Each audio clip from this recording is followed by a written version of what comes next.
وَإِذْ قَالَ رَبُّكَ لِلْمَلَائِكَةِ إِنِّي جَاعِلٌ فِي الْأَرْضِ خَلِيفَةً। আর স্মরণ করো যখন তোমার রব, যখন তোমার প্রতিপালক ফেরেশতাদেরকে বললেন, নিশ্চয়ই আমি জমিনে খলিফা সৃষ্টি করতে যাচ্ছি। আল্লাহ কি সৃষ্টি করতে যাচ্ছেন? খলিফা। খলিফা শব্দটি হচ্ছে আরবি। এখানে খলিফা শব্দ দ্বারা কি বোঝানো হয়েছে মুফাসসিরিনে কেরাম তাদের অভিমত ব্যক্ত করেছেন। মুহাম্মদ ইবনু ইসহাক রাহিমাহুল্লাহ তিনি বলছেন, খলিফা শব্দের অর্থ হচ্ছে স্থলাভিষিক্ত হওয়া। অর্থাৎ আল্লাহ তাআলা ফেরেশতাদেরকে সম্বোধন করে বলেছেন যে আমি তোমাদেরকে ছাড়াও এমন খলিফা পৃথিবীতে সৃষ্টি করতে যাচ্ছি যারা যুগ যুগ ধরে বংশানুক্রমে একে অপরের স্থলাভিষিক্ত হবে। তাহলে খলিফা শব্দের একটি অর্থ হলো স্থলাভিষিক্ত হওয়া, একজনের জায়গায় আরেকজন স্থলাভিষিক্ত হওয়া। আল্লাহ তাআলা বলছেন আমি খলিফা সৃষ্টি করতে যাচ্ছি যারা যুগের পর যুগ, কালের পর কাল, সময়ের পরিক্রমায় একে অপরের স্থলাভিষিক্ত হবে। আবার মুহাম্মদ ইবনু জারির আত-তাবারি তিনি বলছেন এখানে খলিফা শব্দের অর্থ হচ্ছে যে আল্লাহ তাআলার এমন প্রতিনিধি যারা পৃথিবীতে এসে আল্লাহর নির্দেশের বাস্তবায়ন ঘটাবে। খলিফা কখনো মালিক হতে পারে না, বরং খলিফা মালিকের আদেশের বাস্তবায়ন ঘটায়। আল্লাহ তাআলা এখানে মানুষকে খলিফা বলে সম্বোধন করেছেন যে আমি পৃথিবীতে খলিফা সৃষ্টি করতে যাচ্ছি। আল্লাহ তাআলা যখন ফেরেশতাদের সাথে এই আলোচনা করলেন, ফেরেশতারা তখন বলল, ক্বালু আতাজআলু ফীহা মান ইউফসিদু ফীহা ওয়া ইয়াসফিকু দিমা ওয়া নাহনু নুসাব্বিহু বিহামদিকা ওয়া নুকদ্দিসু লাক। ফেরেশতারা তখন বললেন, আতাজআলু ফীহা মান ইউফসিদু ফীহা ওয়া ইয়াসফিকু দিমা, আপনি কি দুনিয়াতে এমন কাউকে পাঠাতে চাচ্ছেন যারা সেখানে গিয়ে ফাসাদ সৃষ্টি করবে, বিশৃঙ্খলা ঘটাবে, বিপর্যয় ঘটাবে এবং রক্তপাত করবে? এখন প্রশ্ন হতে পারে, মানুষকে সৃষ্টি করার আগেই ফেরেশতা কেমনে টের পেল যে মানুষ দুনিয়াতে এসে ফাসাদ করবে, বিশৃঙ্খলা ঘটাবে, রক্তপাত করবে, মারামারি করবে, বিশৃঙ্খলা ঘটাবে? মানুষকে সৃষ্টি করার আগেই ফেরেশতা এটা বুঝলো কিভাবে, টের পেল কিভাবে? মুফাসসিরিনে কেরামের ব্যাখ্যায় বলেছেন আল্লাহ তাআলা মানুষ সৃষ্টি করার আগে জিন জাতিকে সৃষ্টি করেছিলেন, আর এরা একে অপরের সাথে বিশৃঙ্খলা, রক্তপাত, হানাহানি, মারামারিতে তারা লিপ্ত হয়েছিল। ফেরেশতারা জিন জাতির এই অবস্থা প্রত্যক্ষ করে জিনদের উপরে কিয়াস করে বলেছিল, যদি আল্লাহ এখন আবার নতুন করে কাউকে সৃষ্টি করেন তারাও জিনদের মতো মারামারি, হানাহানি, বিশৃঙ্খলা, ফাসাদ এবং রক্তপাত ঘটাবে। তারা যখন এই কথা বলল, এর সাথে তারা আরো বলেছিল, কেন আপনি নতুন করে কাউকে সৃষ্টি করবেন? ওয়া নাহনু নুসাব্বিহু বিহামদিকা ওয়া নুকদ্দিসু লাক, আমরাই তো আপনার প্রশংসা সহকারে তাসবিহ পাঠ করছি এবং প্রতিনিয়ত আমরা আপনার পবিত্রতা ঘোষণা করছি, তাহলে নতুন করে কাউকে আর কেন বানানো দরকার? আল্লাহ তাআলা তখন ফেরেশতাদেরকে জবাব দিলেন, ক্বালা ইন্নী আ'লামু মা লা তা'লামুন, নিশ্চয়ই আমি যেটা জানি তোমরা সেটা জানো না। আল্লাহ তাআলা যখন খলিফা সৃষ্টি করতে চাইলেন, ফেরেশতারা একমত হলো না, ফেরেশতারা এটার বিরোধিতা করলো। জোরে বলেন, কি করলো? ফেরেশতাদের বিরোধিতা সত্ত্বেও আল্লাহ তাআলা মানুষ বানালেন, মানুষকে তার খলিফার মর্যাদা দিলেন। আদম আলাইহিস সালামকে রব্বুল আলামিন তার নিজের কুদরতি হাতে বানালেন। এরপরে নিজেই আল্লাহ তাআলা আদম আলাইহিস সালামের ভিতরে রূহের সঞ্চার করে দিলেন। আল্লাহ তাআলা আদম আলাইহিস সালামকে সৃষ্টি করার পরে এবার আল্লাহ তাআলা আদম আলাইহিস সালামকে জ্ঞান দান করলেন, কারণ জ্ঞানের কারণে মানুষের মর্যাদা বাড়ে। আদম আলাইহিস সালামের মর্যাদা শ্রেষ্ঠত্ব বৃদ্ধি করার জন্য আদম আলাইহিস সালামকে আল্লাহ তাআলা বানানোর পরে জ্ঞান দান করলেন। আল্লাহ তাআলা এর পরে আয়াতে বলছেন ওয়া আল্লামা আদামাল আসমাআ কুল্লাহা সুম্মা আরাদাহুম আলাল মালাইকাতি ফাকালা আনবিউনি বিআসমাই হাউলাই ইন কুনতুম সাদিকিন। আল্লাহ তাআলা বলছেন ওয়া আল্লামা আদামাল আসমাআ কুল্লাহা, আর তিনি আদমকে নামসমূহ শিক্ষা দিলেন। নামসমূহ বলতে কিসের নাম? কাতাদা রাহিমাহুল্লাহ বলছেন যা কিছু আছে দুনিয়ার সব জিনিসের নাম আল্লাহ তাআলা আদম আলাইহিস সালামকে শিক্ষা দিলেন। সুবহানাল্লাহ। মানুষের সাথে ফেরেশতাদের ব্যতিক্রম হলো এই জায়গায়, ফেরেশতা শুধু তার ডিপার্টমেন্টের জ্ঞান যেটা দরকার ওই জ্ঞানের বাইরে তার কোনো জ্ঞান নাই, কিন্তু মানুষকে আল্লাহ তাআলা বহুবিধ বা নানামুখী জ্ঞান দান করেছেন। সুবহানাল্লাহ। আল্লাহ তাআলা আদম আলাইহিস সালামকে সব জিনিসের নাম শিক্ষা দিলেন। শিক্ষা দেওয়ার পরে আল্লাহ তাআলা এবার আদম আলাইহিস সালাম আর ফেরেশতা উভয়কে একত্রিত করে ওই জিনিসগুলার কিছু জিনিস আল্লাহ তাআলা তাদের সামনে উপস্থাপন করলেন।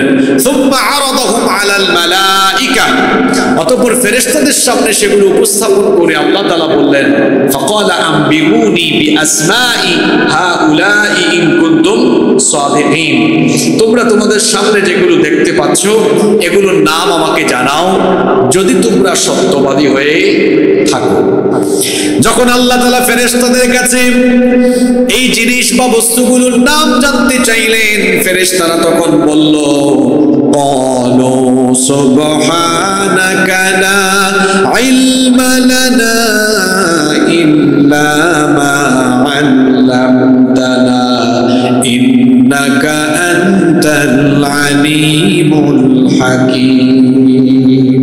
তারা তখন বলল আপনি পবিত্র, আপনি আমাদেরকে যে জ্ঞান দিয়েছেন এর বাহিরে তো আমাদের কোনো জ্ঞান নেই। ইন্নাকা আনতাল আলিমুল হাকীম, নিশ্চয়ই আপনি সর্বজ্ঞ প্রজ্ঞাময়, আপনি সকল জ্ঞানের মালিক, আপনি মহাপ্রজ্ঞাবান, আপনি আমাদেরকে যতটুকু শিখিয়েছেন এর বাহিরে তো আমাদের কোনো জ্ঞান। ফেরেশতাদেরকে বললেন, কিন্তু ফেরেশতারা সেই জিনিসগুলোর নাম বলতে পারল না।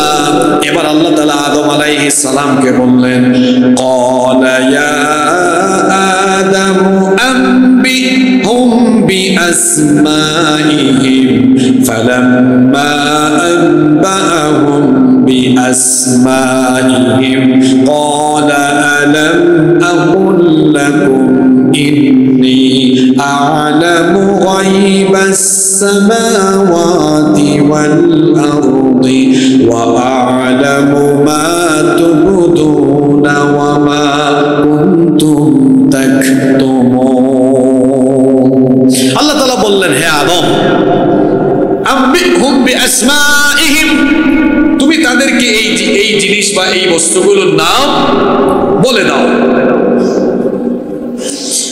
আদম আলাইহিস সালামকে যখন আল্লাহ তাআলা বললেন তুমি তাদেরকে এই জিনিসের নামগুলো বলে দাও, আদম আলাইহিস সালাম একটা একটা করে সকল বস্তুর নাম ফেরেশতাদের সামনে বলে দিলেন। সুবহানাল্লাহ। এরপরে আল্লাহ তাআলা ফেরেশতাদেরকে বললেন ক্বালা আলাম আকুল লাকুম ইন্নী আ'লামু গায়বাস সামাওয়াতি ওয়াল আরদি ওয়া আ'লামু মা তুবদুনা ওয়া মা কুনতুম তাকতুমুন। আল্লাহ তাআলা তখন ফেরেশতাদেরকে বললেন আমি কি তোমাদেরকে বলিনি নিশ্চয়ই আসমান সমূহ এবং জমিনের গায়েবের খবর আমি জানি, এবং তোমরা যা প্রকাশ করো এবং তোমরা যা তোমাদের অন্তরে গোপন রাখো সেটা কেউ না জানলেও যিনি জানেন তিনি কে। এই আয়াতে আল্লাহ ফেরেশতাদেরকে বললেন তোমরা যা প্রকাশ করো এবং যা তোমরা তোমাদের ভেতরে গোপন রাখো, এর দ্বারা আল্লাহ কি বোঝাতে চাইলেন? মুফাসসিরিনে কেরাম এর ব্যাখ্যায় লিখেছেন কাতাদা এবং আবুল আলিয়া রাহিমাহুমুল্লাহ, তারা বলছেন ফেরেশতারা যে জিনিসের প্রকাশ করেছিল সেটা হলো, তারা ওই যে বলেছিল আপনি এমন কাউকে সৃষ্টি করবেন নাকি যারা গিয়ে ফাসাদ করবে, যারা গিয়ে বিশৃঙ্খলা করবে, রক্তপাত করবে। এটা তারা আল্লাহর সামনে সরাসরি বলেছিল, কিন্তু তারা অন্তরে কি গোপন রেখেছিল? মুফাসসিরিনে কেরাম বলছেন ফেরেশতারা অন্তরে এই বিষয়টা গোপন রেখেছিল যে আল্লাহ তাআলা যেটাই সৃষ্টি করুন না কেন আমাদের চাইতে বেশি সম্মানিত এবং বেশি জ্ঞানী তারা হতে পারবে না। ফেরেশতারা মনে মনে ভেবেছিল আল্লাহ যেটাই বানান না কেন আমাদের চাইতে জ্ঞানী হবে না, আমাদের চাইতে সম্মানিত হবে না। কিন্তু তাদের চিন্তা ভাবনা ব্যতিক্রম ঘটিয়ে আল্লাহ তাআলা শুধু ফেরেশতা নয়, তামাম মাখলুকাতের মধ্যে সর্বাধিক সম্মানিত এবং সবচাইতে সেরা সৃষ্টি হিসাবে আল্লাহ মানুষ বানালেন। এখন আমরা ফেরেশতাদেরকে বললাম তোমরা আদমকে সাজদা করো। আল্লাহর আদেশ পাওয়ার পরে সব ফেরেশতারা আদম আলাইহিস সালামকে সাজদা দিয়ে দিল। শুধু একজন সাজদা দেয় নাই, যে সাজদা দেয় নাই তার নাম হলো ইবলিস। ইবলিস ছাড়া সকল ফেরেশতাদেরকে দিয়ে আদম আলাইহিস সালামকে সাজদা দেওয়ানোর মাধ্যমে আল্লাহ তাআলা ফেরেশতার চাইতে মানুষের মর্যাদা বাড়িয়ে দিলেন। ইবলিস সাজদা দিল না, আবার অস্বীকার জানালো, অস্বীকৃতি জ্ঞাপন করলো এবং ওয়াস্তাকবারা, সে অহংকার করলো। এর কারণে তার পরিণতি কি হলো? ওয়াকানা মিনাল কাফিরিন, সে কাফিরে নাফরমানে পরিণত হয়ে গেল। ইবলিস যখন আল্লাহকে সাজদা দিল না, তখন ইবলিসের সাথে আল্লাহ কি কথা বললেন? কোরআনে কারীমের 38 নম্বর সূরা সূরাতুস সাদের 75 নম্বর আয়াত থেকে আল্লাহ তাআলা বলছেন ইবলিস সাজদা যখন দেয় নাই তখন আল্লাহ তাকে জিজ্ঞেস করলেন, ক্বালা ইয়া ইবলিস মা মানাআকা আন তাসজুদা লিমা খালাকতু বিয়াদাইয়া আস্তাকবারতা আম কুনতা মিনাল আলিন। আল্লাহ তাআলা বলছেন তখন আমি ইবলিসকে বললাম, হে ইবলিস, কোন জিনিস তোমাকে নিষেধ করলো সাজদা দিতে? আমি তো আদেশ করলাম আমার আদমকে সাজদা দাও, যাকে আমি আমার নিজের হাতে বানিয়েছি। আমি যাকে আমার নিজের হাতে বানালাম সেই আদমকে সাজদা দেওয়ার জন্য আমি আদেশ করার পরে কোন জিনিস তোমাকে সাজদা দিতে বাধা দিল? কেন তুমি সাজদা দিলে না? আস্তাকবারতা, তাহলে কি তুমি অহংকার করলে নাকি? আম কুনতা মিনাল আলিন, নাকি তুমি মনে করছো তুমি তার চাইতে উত্তম?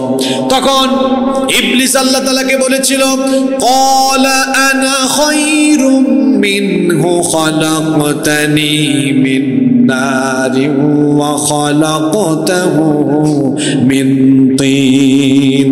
ইবলিস তখন বলল, হে আল্লাহ, আমি আদমকে সাজদা দেই না এই কারণে, কারণ আমি তো তার চাইতে উত্তম। আনা খায়রুম মিন, আমি তার চাইতে সেরা, আমি তার চাইতে উত্তম। খালাকতানি মিন নার, আপনি আমাকে আগুন থেকে সৃষ্টি করেছেন। ওয়া খালাকতাহু মিন তিন, এবং তাকে আপনি কাদামাটি থেকে বানিয়েছেন। আগুনের কাজ হলো, আগুন তো ঊর্ধ্বমুখী থাকে আর মাটি তো নিচের দিকে থাকে, তো আমি তো আগুনের তৈরি, কেন আমি মাথা নত করে আদমের মতো? আদম যে আদম আমার চাইতে সম্মানের দিক থেকে কম, মর্যাদার দিক থেকে কম, কেন আমি তাকে সাজদা দিব? এজন্য আমি তাকে সাজদা দেই নাই।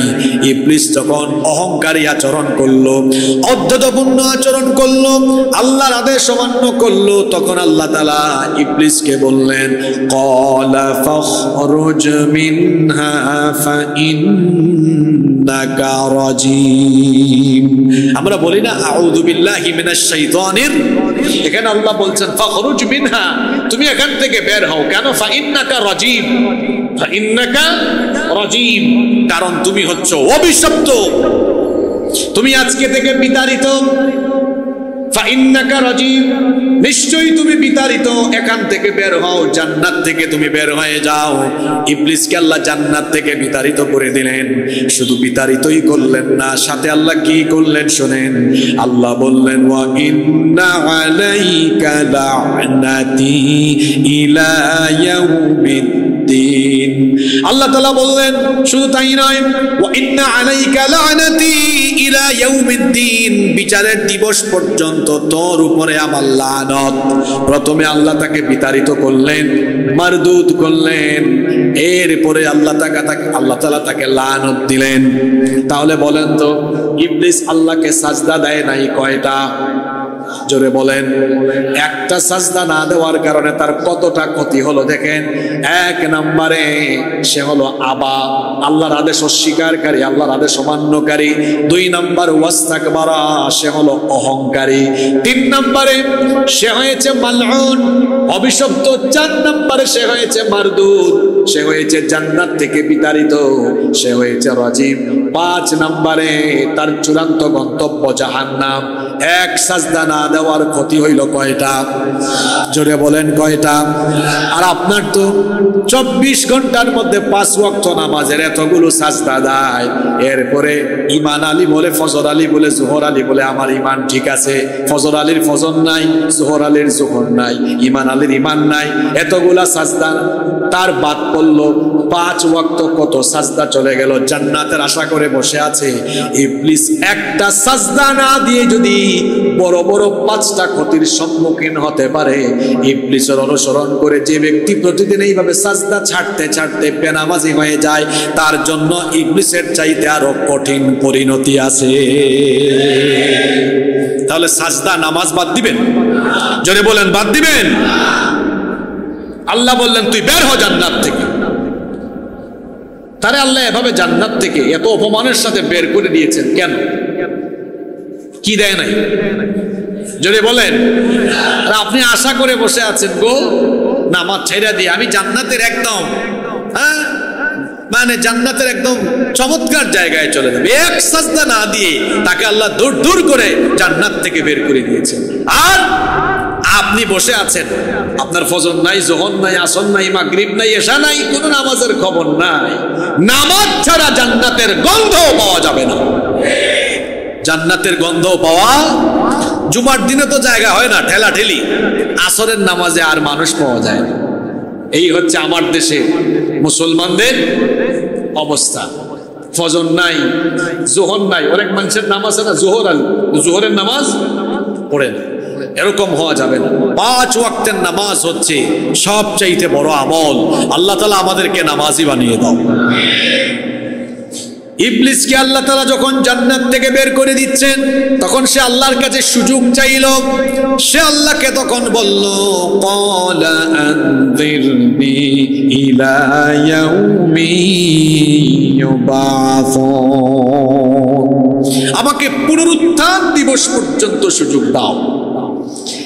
এই সুযোগ যখন সে চাইল, আল্লাহ তাআলা বললেন, ক্বালা ফাইন্নাকা মিনাল মুনযারিনা ইলা ইয়াউমিল ওয়াক্তিল মা'লুম। ঠিক আছে, তোর এই দাবি পূরণ করলাম। আমি তোকে ইলা ইয়াউমিল ওয়াক্তিল মা'লুম, নির্দিষ্ট সময় পর্যন্ত, কিয়ামত পর্যন্ত আমি তোকে অবকাশ দিলাম, সুযোগ দিলাম। সুযোগ পাইয়া সে কামটা করলো কি দেখেন। সুযোগ পেয়ে সে তখন বলল, ক্বালা ফাবিইজ্জাতিকা লাউগওয়িয়ান্নাহুম আজমাইন। সে বলল, আল্লাহ তোমার ইজ্জতের কসম। শয়তান কি করতেছে? কসম করতেছে। কি করে কসম করছে? ক্বালা বিইজ্জাতিকা, তোমার ইজ্জতের কসম করে বলছি, যে আদমের কারণে তুমি আজকে আমাকে অপমানিত করে জান্নাত থেকে বের করে দিয়েছো, এই আদম আর তার তামাম বংশধরদেরকে লাউগওয়িয়ান্নাহুম আজমাইন, সবাইকে গুমরাহ বানানো, পথভ্রষ্ট বানানো, জাহান্নামী বানানো, এটাই হবে আমার ভিশন, এটাই হবে আমার মিশন। কিভাবে আমি তাদেরকে প্রতারিত করব সেটাও সে বলল। কোরআনে কারীমের 7 নম্বর সূরা সূরাতুল আরাফের 16 নম্বর আয়াত থেকে আল্লাহ বলছেন, ইবলিস তখন বলল, সে ওয়াদা করলো, কেমনে আমি তাদেরকে প্রতারিত করব।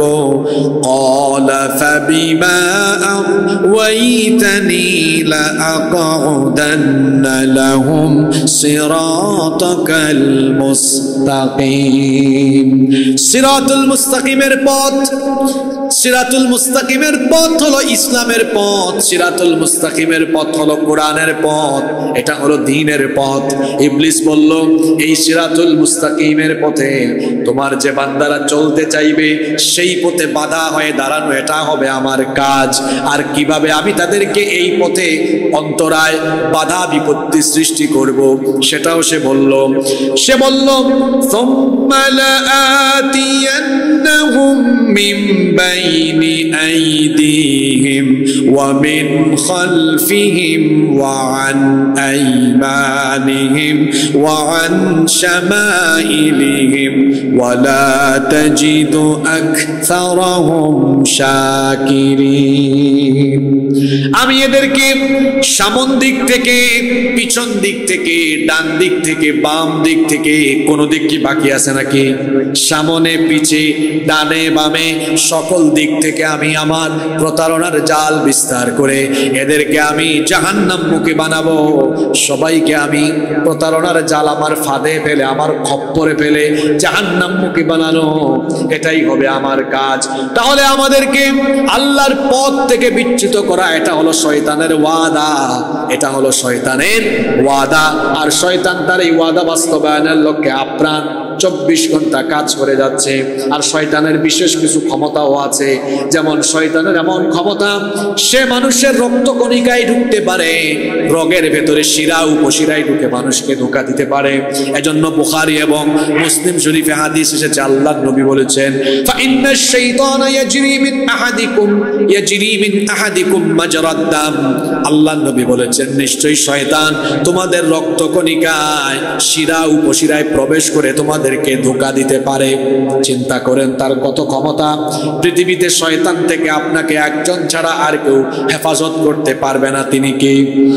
এমন ক্ষমতা তার, সে আপনার রোগের ভেতরে ঢুকতে পারে, শিরা উপশিরায় ঢুকে আপনাকে ধোঁকা দিতে পারে।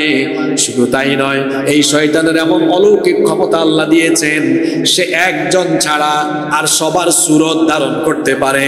আর যার সুরত সে ধারণ করতে পারে না, তিনি হলেন রাহমাতাল লিল আলামিন মুহাম্মাদুর রাসূলুল্লাহ সাল্লাল্লাহু আলাইহি ওয়াসাল্লাম।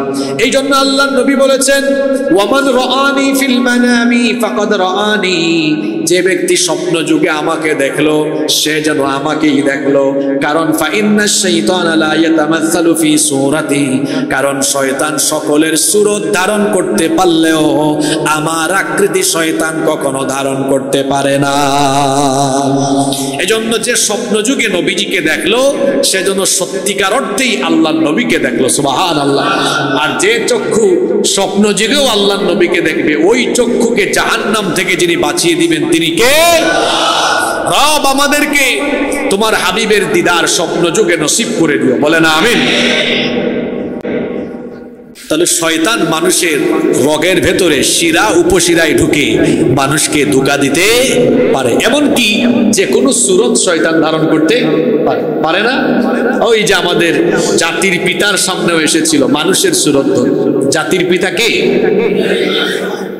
15 বছরের গুতা খাইয়া এখনো ভালোভাবে সাহস করে বলতে পারেন, হ্যাঁ, জাতির পিতা কে? তাকে জাতির পিতা বানিয়েছেন কে?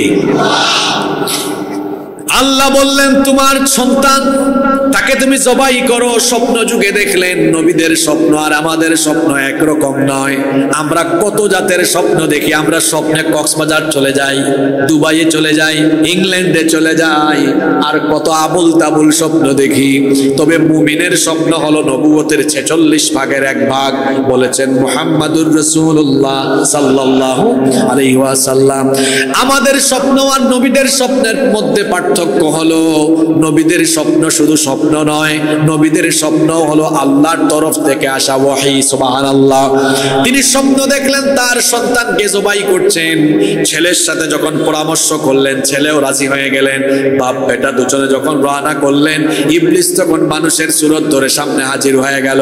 বলল, ইব্রাহিম, আল্লাহ তোমাকে 86 বছর বয়সে সন্তান দিলেন, এই সন্তানটা বড় হলো, এই সন্তানকে তো দেওয়ার পরেই তাকে নির্বাসনে রেখে দিলা। অভিবাসনে রেখে দেওয়ার পর বড় হলো, এখন বাড়িতে নিয়ে একসাথে যদি তোমরা বসবাস করতা সেটা কত আনন্দের হতো। আল্লাহ তাআলা তোমাকে বলেছেন, তোমাকে আদেশ দিয়েছেন তোমার ছেলেকে জবাই করার জন্য, কিন্তু তুমি তো ভিন্ন অপশন চাইলে সেটাও আল্লাহ তোমাকে দিতেন, কারণ তুমি তো আল্লাহর খলিল। ইব্রাহিম আলাইহিস সালাম মনে মনে ভাবলেন, আমি তো এখন হুকুম পালন করছি কার? আরো জোরে বলেন, আল্লাহর হুকুম পালনে আমাকে কেবলমাত্র একজনই ওয়াসওয়াসা দিতে পারে, তার নাম কি? তিনি চিনে ফেলছেন এটা মানুষরূপী। তিনি তখন হাতের মধ্যে পাথর নিলেন, পাথর নিয়ে তারপরে তিনি শয়তানকে পাথর নিক্ষেপ করলেন। তিনবার তিনটা জায়গায় শয়তান তাকে এভাবে ধোঁকা দেওয়ার চেষ্টা করেছে, কিন্তু তিনবারই তিন জায়গায় তিনি পাথর মেরেছেন।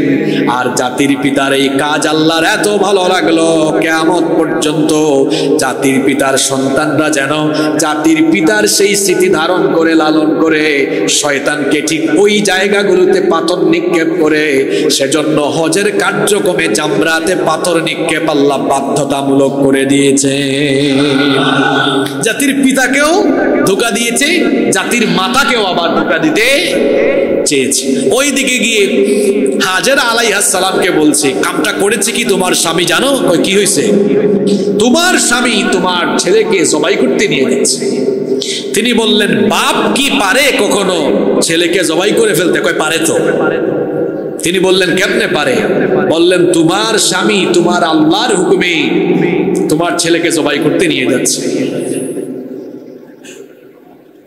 হাজেরা তখন বললেন, তুই তো ভালো কেউ না রে, তুই কি বললি? তোমার স্বামী তোমার আল্লাহ, তো তোর আল্লাহ না? আর আল্লাহর হুকুমে যদি আমার স্বামী নিয়ে যায়, তো আমার স্বামী তো আল্লাহর হুকুম পালন করতে যাচ্ছে, তোরে তো জ্বলে কেন? আল্লাহর হুকুম পালনে যার জ্বলে তার নাম। তিনিও মারলেন কি? পাথর। তিনিও মারলেন।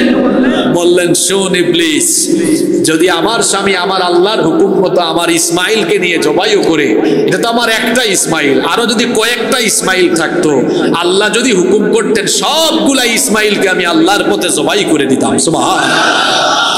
এই ঘটনাগুলো এখানে টেনে নিয়ে আসলাম কেন? তাহলে শয়তান যে বিভিন্ন সময় বিভিন্ন সুরত ধারণ করতে পারে এটা বোঝাতে চাইলাম। শয়তানের এই ক্ষমতা আছে, সে যে কোনো সুরত ধারণ করতে। আমি ফজরের নামাজে গুড়ি গুড়ি বৃষ্টি হচ্ছে, মানুষের সুরত ধরে কেউ এসে দরজার সামনে বলতে পারে, ভাই আজকে রাস্তায় খুব কাদা, বৃষ্টি, প্রতিদিন তো যাওয়ার দরকার নাই, শুয়ে থাকেন। বুঝবেন এটা ভালো কেউ না। এটা কে? শয়তান শুধু জিনের মধ্যে থেকে না তো, আল্লাযী ইউওয়াসওয়িসু ফি সুদুরিন নাস মিনাল জিন্নাতি। শয়তান নিজেও এবং তার মুরিদ আছে, কিছু মানুষের মধ্যে কিছু মুরিদ আছে, উভয়ের মাধ্যমে সে মানুষকে প্রতারিত করে। ওই যে আমি একটা কিসসা, একটা কাহিনী প্রায় সময় বলি।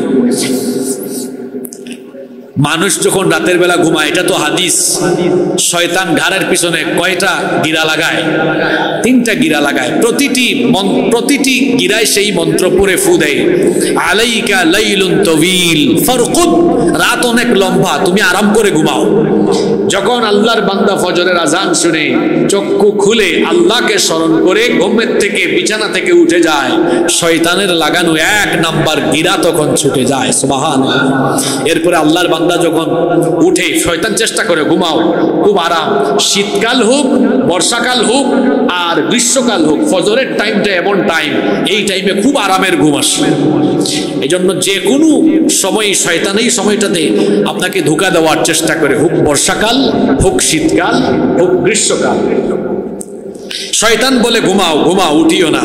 আল্লাহর বান্দা যখন উঠে যায়, শয়তানের লাগানো 1 নাম্বার গিরা ছুটে, শয়তান তখন খুশি হয় না বেজার হয়?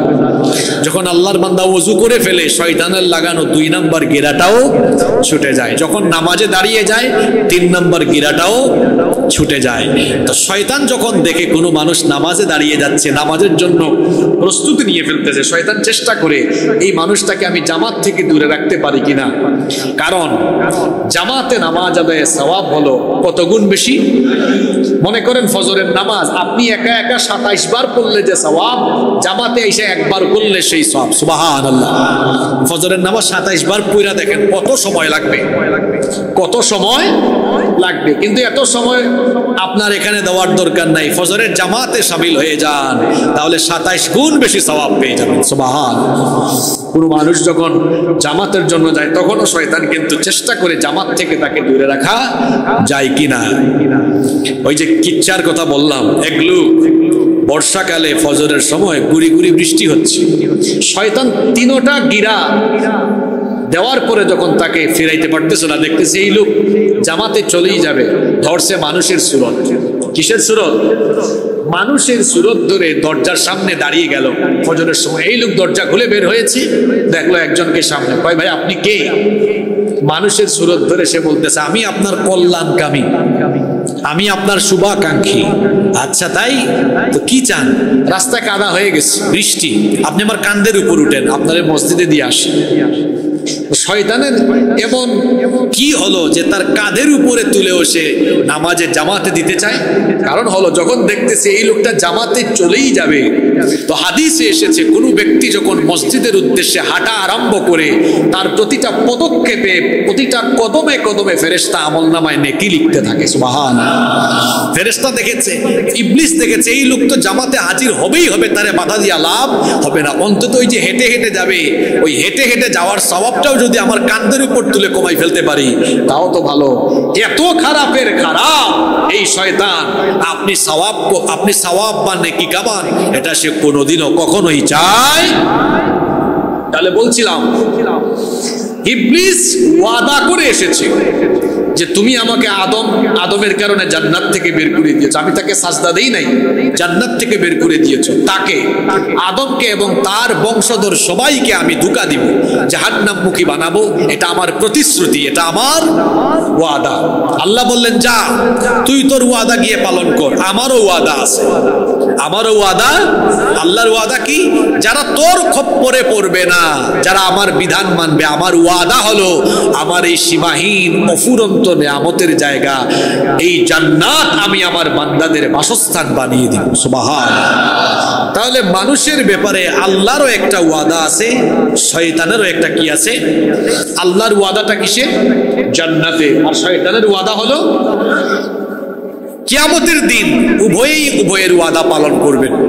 আল্লাহ বলবেন ইন্না ওয়াদাকুম ওয়াদাল হক, তোমাদের সাথে আল্লাহর করা ওয়াদা সত্য, আসো যারা শয়তানের গোলামি করো নাই, আমার ওয়াদা মোতাবেক আমার জান্নাতে ঢুকো। সুবহানাল্লাহ।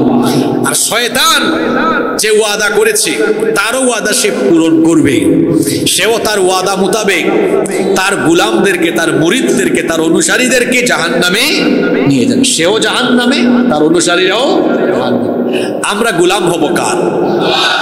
শয়তানের খপ্পরে পড়া যাবে। ইবলিসকে রব্বুল আলামিন জান্নাত থেকে বের করে দিলেন। জান্নাত থেকে বের করে দেওয়ার পরে আল্লাহ তাআলা আদম আলাইহিস সালামের প্রতি মনোনিবেশ করলেন।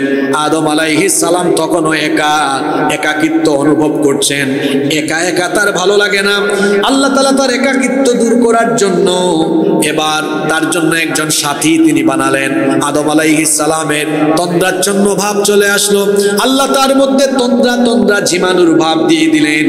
তন্দ্রা ভাব যখন তার মধ্যে চলে আসলো, তখন তার বাম পাজর থেকে একখানা হাড় নেওয়া হলো, সেই স্থানে গোশত সংযোজন করা হলো। তখন আদম আলাইহিস সালাম ঘুমিয়েছিলেন, তার বাম পাজর থেকে একটা হাড় নিয়ে তার মধ্যে গোশত সংযোজন করে আদম আলাইহিস সালামের বাম পাজরের হাড় থেকে আল্লাহ তাআলা তার স্ত্রী হাওয়া আলাইহিস সালামকে তিনি বানালেন। ঘুম থেকে উঠলেন, উঠে দেখলেন তার পাশে একজন মহিলা, তার পাশে একজন মহিলা। আদম আলাইহিস সালাম যখন হাওয়া আলাইহিস সালামকে তার সামনে দেখলেন, বললেন তুমি কে? বললেন আমি হলাম হাওয়া। বললেন তুমি এখানে কেন? তখন তিনি বললেন আমাকে আল্লাহ তাআলা আপনার থেকেই বানিয়েছেন যাতে আমার মাধ্যমে আপনি প্রশান্তি এবং সুখ অনুভব করতে পারেন। সুবহানাল্লাহ। আদম আলাইহিস সালাম এগিয়ে যাচ্ছেন, আল্লাহ বলেন আগাইও না, বিয়ের ব্যবস্থা করে দেই। আদম আলাইহিস সালাম এবং হাওয়া আলাইহিস সালাম এই দুইজনকে আল্লাহ তাআলা এরপরে বললেন যাও আমার জান্নাতের ভেতরে তোমরা প্রবেশ করো। আল্লাহ পরের আয়াতে বলছেন ওয়াকুলনা ইয়া اسكن أنت وزوجك الجنة وكلا منها رغدا حيث شئتما ولا تقربا هذه الشجرة فتكونا من الظالمين আল্লাহ তাআলা বললেন, হে আদম, তুমি আর তোমার স্ত্রী এই জান্নাতের ভেতরে বসবাস করো, জান্নাত থেকে খাও, আহার করো, স্বাচ্ছন্দ্যের সাথে থাকো, তোমাদের ইচ্ছা অনুযায়ী জান্নাতে ঘুরে বেড়াও, কিন্তু খবরদার ওয়ালা তাকরাবা হাদিহিশ শাজারা, এই গাছটার কাছে যাও না, এই বৃক্ষের নিকটবর্তী হয় না। যদি যাও তাহলে তোমরা সীমা লঙ্ঘনকারী হয়ে যাবে, জালিম হয়ে যাবে। আল্লাহ তাআলা দুজনকেই বললেন, তোমরা জান্নাতে থাকো কিন্তু ওই গাছটার কাছে যেও। আদম হাওয়া দুজনেই জান্নাতে, ওইদিকে ইবলিস জান্নাত থেকে বিতাড়িত। সে ওয়াদা করেছে মানুষকে সে ধোঁকা দিবেই দিবে, এটা তার ওয়াদা। তার ওয়াদা বাস্তবায়নের লক্ষ্যে তখন থেকেই সে তার কর্মসূচি গ্রহণ করেছে।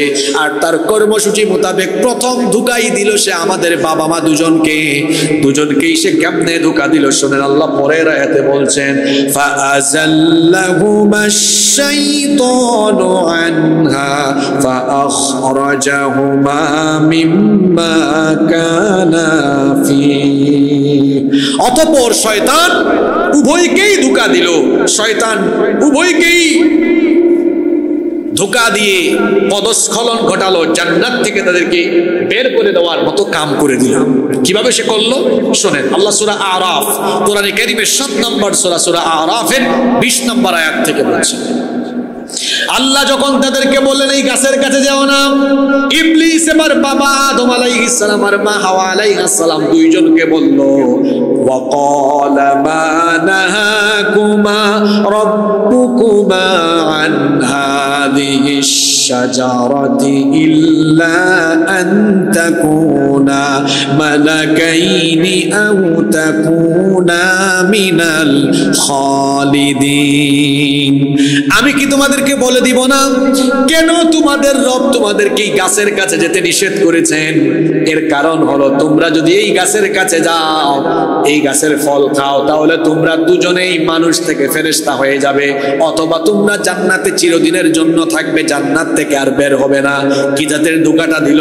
এই ধোঁকা দিয়ে আমাদের বাবা মা দুজনকেই সে বলল, ওয়াকাসামাহুমা ইন্নী লাকুমা লামিনান নাসিহিন। কসম করে বলছি, দেখেন বারবার শপথ করে, এই জন্য বেশি বেশি কসম করার ব্যাপারে হাদিসে নিষেধাজ্ঞা আছে, কারণ অতিমাত্রায় কসম করা এটা শয়তানের কাজ। কার কাজ? বারবার কসম করা। সে বলছে, ওয়াকাসামাহুমা, আমি তোমাদের দুজনের জন্য কসম করছি, ইন্নী লাকুমা মিনান নাসিহিন, ইন্নী লাকুমা লামিনান নাসিহিন, আমি তোমাদের জন্য ভালো উপদেশদাতা, আমি তোমাদের শুভাকাঙ্ক্ষী। আল্লাহ বলেছেন এই গাছের কাছে যেও না, কারণ এখানে গেলে তোমরা চিরজীবন লাভ করবে। সুতরাং আমি তোমাদেরকে গোপনটা ফাঁস করে দিলাম। বাবা মা দুইজন যখন ইবলিসের খপ্পরে পড়ে গেলেন, ইবলিসের ধোঁকায় প্রতারিত হয়ে গেলেন, তখন কি হলো শুনেন। আল্লাহ পরের আয়াতে বলছেন, ফাদাল্লাহুমা বিগুরুর। আদম এবং হাওয়া দুজনেই ইবলিসের দ্বারা প্রতারিত হয়ে গেলেন। প্রতারিত হয়ে তারা কি করলেন?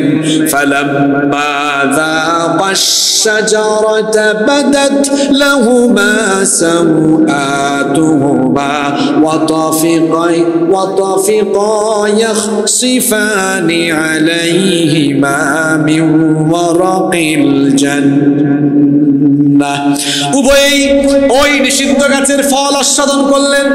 যখনই তারা নিষিদ্ধ গাছের ফল আস্বাদন করলেন, সঙ্গে সঙ্গে তাদের উভয়ের শরীর থেকে জান্নাতি পোশাক, জান্নাতি কাপড় খুলে গেল। উভয়ের লজ্জাস্থান দেখে ফেললেন, লজ্জাস্থান প্রকাশিত হয়ে গেল। এর আগে কখনোই লজ্জাস্থান কেউ দেখে। এই নিষিদ্ধ গাছের ফল ভক্ষণ করার কারণে উভয়ের লজ্জাস্থান থেকে কাপড় সরে গেল, জান্নাতের পোশাক খুলে গেল। যখন তারা দুজনেই উলঙ্গ হয়ে পড়লেন, সঙ্গে সঙ্গে তারা লজ্জায় আর শরমে জান্নাতের গাছের পাতা দিয়ে তাদের লজ্জাস্থানকে আবৃত করতে লাগলেন।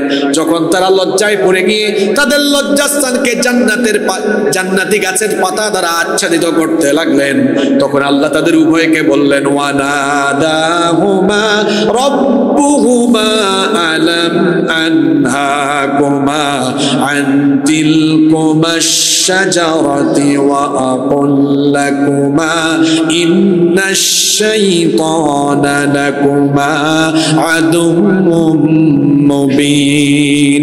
আল্লাহ দুজনকেই বললেন, আমি কি তোমাদেরকে এই গাছের ব্যাপারে সতর্ক করি নাই, নিষেধ করি নাই? এরপরেও তোমরা কেন সেখানে ইবলিসের ধোঁকায় পড়ে গেলে? আমি কি তোমাদেরকে বলি নাই এই ইবলিস হলো তোমাদের প্রকাশ্য দুশমন? তার খপ্পরে পড়ো না।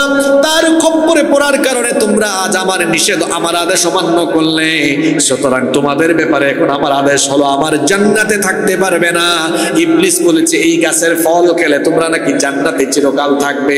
এটা ছিল ধোঁকা, বরং এখন ঘটবে তার উল্টাটা।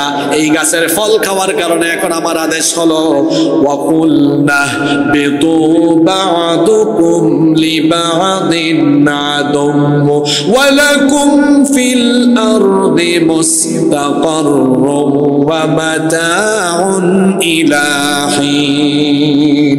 এখন তোমরা জান্নাত থেকে নামো। ইবলিস বলেছে জান্নাতে থাকবা, এখন ঘটবে উল্টাটা, তোমরা জান্নাত থেকে নেমে যাও। এখন থেকে তোমরা উভয়ের শত্রু, অর্থাৎ মানুষ হলো ইবলিসের শত্রু আর ইবলিস হলো মানুষের শত্রু। কেউ কারো বন্ধু হতে পারে? আল্লাহ বললেন, তোমাদেরকে আমি এই জান্নাত থেকে বের করে দিলাম, দুনিয়ায় চলে যাও। সেখানে তোমরা ক্ষণস্থায়ী জীবনে, ক্ষণস্থায়ী আবাসস্থলে কিছুদিন তোমরা থাকবে। আল্লাহ তাআলার আদেশ যখন বাবা আদম এবং মা হাওয়া দুজনেই অমান্য করলেন, তখন তারা অনুতপ্ত হয়ে গেলেন, লজ্জায় পড়ে গেলেন। অনুতপ্ত আর লজ্জায় পড়ে যাওয়ার কারণে আল্লাহ তাআলা তাদের উভয়ের উপর আবার দয়া প্রবেশ হয়ে গেলেন। আল্লাহ উভয়ের প্রতি আবার অনুগ্রহ করলেন। আমরা যতই গুনাহ করি না কেন, গুনাহ করার পরে আমরা যদি গুনাহের জন্য অনুতপ্ত হয়ে আল্লাহর রহমতের আশা করি, আমার আল্লাহর নাম তো হলো গফফার, ওয়া হুয়াল গফুরুল ওয়াদুদ। তিনি হচ্ছেন ক্ষমাশীল এবং প্রেমময়। যখন আমরা গুনাহ করার পরে আল্লাহ তাআলার প্রতি তাওয়াজ্জু হয়ে যায়, আমরা যখন অনুতপ্ত হয়ে আল্লাহর রহমতের আশা করি, তখন আল্লাহ তাআলা আমাদের উপর দয়া করেন এবং গুনাহগুলোকে মাফ করে দেন। সুবহানাল্লাহ। বাবা আদম এবং হাওয়া দুজনেই যখন অনুতপ্ত হয়ে গেলেন, তখন আল্লাহ কি করলেন? পরের আয়াতে আল্লাহ বলছেন, ফাতালাক্কা আদামু মির রাব্বিহি কালিমাতিন ফাতাবা আলাইহি ইন্নাহু হুয়াত তাওয়াবুর রাহিম। অতঃপর আদম তার রবের পক্ষ থেকে তাওবার কিছু নিয়ম কানুন, কিছু বাণী পেলেন এবং সেগুলো দ্বারা তিনি তাওবা করলেন। আল্লাহ তাআলা আদম আলাইহিস সালামকে শিখালেন, যেহেতু তুমি ভুলের জন্য অনুতপ্ত হয়েছো, লজ্জিত হয়েছো, তাওবার নিয়ম আমি শিখিয়ে দিলাম। আমার কাছে এখন এই ভুলের জন্য তুমি লজ্জিত হয়ে আমার কাছে ভুলের জন্য ক্ষমা চাও। দুজনকে আল্লাহ শিখায়া দিলেন কোন দোয়াটা তারা বললেন। আল্লাহ তাদের সেই আল্লাহর তরফ থেকে শেখানো দোয়াটাও আল্লাহ কোরআনে কারিমে আমাদের জন্য উঠায়া দিয়েছেন। উভয়েই তখন বললেন, ক্বালা রব্বানা যালামনা আনফুসানা ওয়া ইল্লাম তাগফির লানা ওয়া তারহামনা লানাকুনান্না মিনাল খাসিরিন। রব্বানা যালামনা আনফুসানা, হে আমাদের রব, আমরা আমাদের নিজেদের নফসের উপরে জুলুম করে ফেলেছি। ওয়া ইল্লাম তাগফির লানা, আর যদি আপনি আমাদেরকে ক্ষমা না করেন, ওয়া তারহামনা, এবং যদি আমাদের উপর রহম না করেন, লানাকুনান্না মিনাল খাসিরিন, অবশ্যই আমরা ক্ষতিগ্রস্ত হয়ে যাব। এই দোয়া পরে বাবা আদম আলাইহিস সালাম এবং মা হাওয়া আলাইহিস সালাম যখন আল্লাহর কাছে দোয়া করলেন, আল্লাহ তাদের উভয়ের ভুল ত্রুটি ক্ষমা করে দিয়ে দুজনের তওবা আল্লাহ কবুল করে নিলেন। কিন্তু তওবা কবুল করলেও আল্লাহ তাদেরকে জান্নাতে রাখলেন না। আল্লাহ তাদেরকে বললেন, ক্বালা বিতু বা'দুকুম লিবা'দিন আদুও্যু ওয়া লাকুম ফিল আরদি মুস্তাকাররুন ওয়া মাতাউন ইলা হিন। আল্লাহ বললেন তওবা কবুল করলেও আমি জান্নাতে রাখবো না, জান্নাত থেকে নেমে যাও। মনে রাখবে তোমরা উভয়ে উভয়ের দুশমন, শয়তান তোমাদের দুশমন আর তোমরা শয়তানের দুশমন। দুনিয়াতে যাও, সেখানে ভোগ্য সামগ্রী আর ক্ষণস্থায়ী জীবনে তোমরা গিয়ে বসবাস করো, আর সেই দুনিয়ার জীবনটা হলো এমন, সেখানেও তোমরা থাকবে না। ক্বালা ফিহা তাহইয়াউনা ওয়া ফিহা তামুতুনা ওয়া মিনহা তুখরাজুন। সেখানে গিয়ে কিছুদিন তোমরা থাকবে, হায়াত ফুরিয়ে যাবে। ওয়া ফিহা তামুতুন, সেখানে তোমরা মারা যাবে। এরপরে আমার ইসরাফিল সিংহায় ফুৎকার মারবে। ওয়া মিনহা তুখরাজুন, সেখান থেকে তোমাদেরকে বের করা হবে। এরপরে আল্লাহ বলছেন দুনিয়াতে যাও, কুলনা হাবিতু মিনহা জামিআ, সকলেই তোমরা নেমে যাও, দুনিয়াতে যাও। দুনিয়াতে আল্লাহ তাআলা আদম এবং হাওয়া উভয়কে পাঠিয়ে দিলেন। আদম আলাইহিস সালামকে আল্লাহ তাআলা ভারতে অবতরণ করালেন, হাওয়া আলাইহিস সালামকে আল্লাহ জিদ্দায় অবতরণ করালেন। দুজনকে দুই জায়গায় পাঠিয়ে দিলেন, আর আল্লাহ তাআলা দুজনকে জানালেন শোনো, তোমাদের মাধ্যমে এই পৃথিবীতে তোমাদের যত বংশধর আসবে, দুনিয়াতে শয়তান তাদেরকেও ধোঁকা দিবে, কিন্তু শয়তানের ধোঁকা থেকে বেঁচে তারা যেন সঠিক পথে চলতে পারে, এই জন্য যুগে যুগে আমি তাদের কাছে হেদায়াত পাঠাবো। নবী রাসূলদের মাধ্যমে আমি তাদের কাছে হেদায়াত পাঠাবো। তোমাদের সন্তানরা, তোমাদের বংশধরেরা যদি, তোমাদের সন্তানরা তোমাদের বংশধরদের কাছে যাওয়া আমার সেই হেদায়াত বাণী যদি তারা মেনে নেয়, তাহলে কি হবে? আল্লাহ পরের আয়াতে বলছেন ফাইম্মা ইয়াতিয়ান্নাকুম মিন্নী হুদান ফামান তাবিআ হুদায়া ফালা হুম ইয়াহজানুন। যাদের কাছে আমার হেদায়াত যাবে, এই যে হেদায়াতের কিতাব, এই হেদায়াত যাদের কাছে যাবে, এর অনুসরণ যারা করবে, তাদের জন্য কোনো ভয় নাই, কোনো দুঃখ নাই, দুনিয়াতেও সফল, আখিরাতেও তারা সফল হবে। কিন্তু যারা ওয়াল্লাযীনা কাফারু ওয়া কাযযাবু বিআয়াতিনা উলাইকা আসহাবুন নারি হুম ফিহা খালিদুন। আর যারা নাফরমানি করবে, আমার আয়াত সমূহকে অস্বীকার করবে, মিথ্যা বলে প্রতিপন্ন করবে, তাদেরকে আমি জাহান্নামের আগুনের অধিবাসী বানাবো এবং সেখানে তারা চিরকাল থাকবে। আল্লাহ বললেন যাও, তোমরা জান্নাত থেকে বের হয়ে দুনিয়ায় যাও, তোমরা এবং তোমাদের বংশধরদেরকে এই দুনিয়াতে চলার জন্য সোজা পথের সন্ধান দিব। আমার তরফ থেকে হেদায়েতের বাণী যাবে, এটার যারা অনুসরণ করবে তারা সফল হবে। আর এই কোরআনের পথ, দিনের পথ থেকে যারা বিচ্যুত হবে, দুনিয়া আখিরাতে তারা ক্ষতিগ্রস্ত হয়ে যাবে। তাহলে দুনিয়াতে চলার জন্য আল্লাহ আমাদেরকে গাইডলাইন দিয়েছেন, যুগে যুগে আল্লাহ গাইডলাইন দিয়েছেন। আখিরে নবীর উম্মতের জন্য চূড়ান্ত গাইডলাইন আল্লাহ দিয়েছেন। সেই গাইডলাইনের নাম হলো এই কিতাব যারা মানবে, ফামান তাবিআ হুদায়া ফালা খাউফুন আলাইহিম ওয়ালা হুম ইয়াহজানুন। দুনিয়ায়ও টেনশন নাই, আখিরাতেও। এই হলো সূরা বাকারা এর 30 থেকে 39 নম্বর আয়াত পর্যন্ত তাফসীর।